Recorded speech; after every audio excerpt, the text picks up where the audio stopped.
وربنا يكرمني ان شاء الله، والقضيه اللي علي دي ربنا يرزقني باي حد ان شاء الله من اهل الخير انه يوقف معي ويسدد لي القضيه اللي علي دي. وربنا يعلم والله العظيم انا ساعات والله العظيم بنقفل الباب عليني، بناخده باليوم واثنين قافلين الباب علينا من بره بالقفل عشان خاطر ما حدش يجي يطالبني على حاجه. الواحد مش قادر والله يواجه، لان الناس اللي لها الدين علي دي والله العظيم غصب عني يعني بيجوا ويطلبوا مني الدين دي.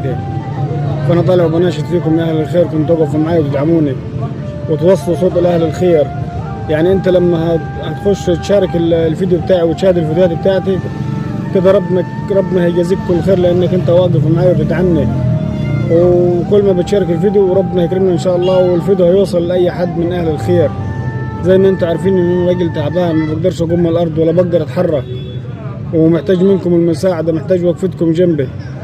وربنا يجازيكم كل خير يا رب على وقفتكم جنبي وداعمكم لي ان شاء الله.